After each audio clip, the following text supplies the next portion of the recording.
In Japan's House of Representatives election, the ruling Liberal Democratic Party secured a landslide victory, winning 316 of 465 seats.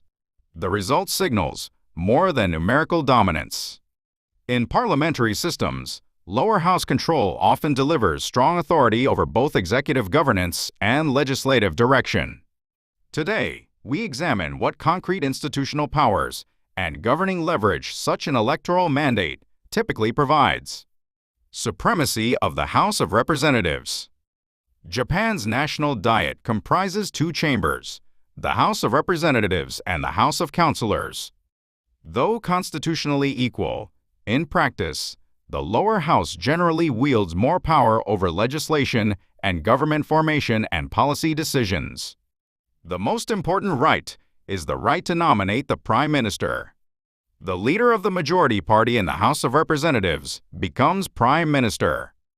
Even if the House of Councillors nominates someone else, the House of Representatives' decision takes priority under Article 67 of the Japanese Constitution.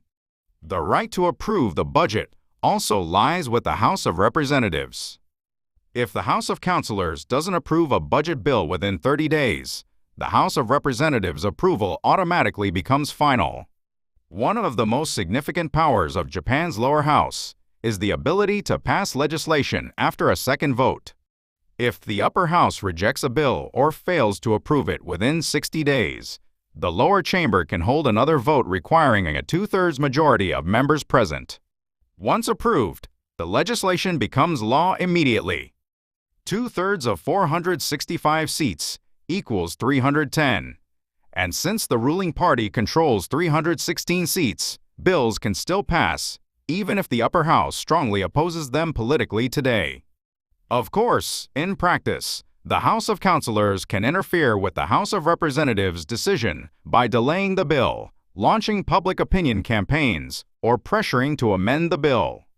However, the House of Representatives has greater legal authority.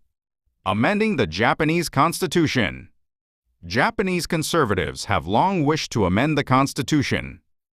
In the aftermath of World War, the second Article 9 of the Japanese Constitution renounced war, prohibited keeping military forces, and denied the right to wage war. As such, Japan has no military to this day and only the self-defense forces, which defend the nation from external attack. Changing Japan's constitution requires support from at least two-thirds of lawmakers present in both parliamentary chambers. After Parliament approves a proposal, a simple majority in a national referendum is needed for adoption. However, the ruling party has not secured a two-thirds majority in the upper house, meaning constitutional change remains challenging. What is different from Korea's landslide victory in a general election? Then, what is different in Japan's landslide victory in the House of Representatives election from Korea's in a general election? Since South Korea is under a presidential system, even a landslide victory in a general election cannot change the president. The president's veto also remains a powerful check. Per Article 53 of the Constitution, the president can return a bill to the National Assembly for reconsideration. However, the situation operates differently in Japan. The leader of the majority party in parliament typically becomes prime minister. The cabinet formed by that leader usually drafts government bills, and the governing party normally ensures their passage. The legislative branch, controlled by the majority party, often guides executive decision-making. Because the lower house can override the upper house, the upper chamber can restrain this authority only to a limited degree overall. Global observers are watching whether Japan's recent landslide victory in the House of Representatives election will drive closer ties with South Korea or instead trigger renewed political and security tensions across the region today.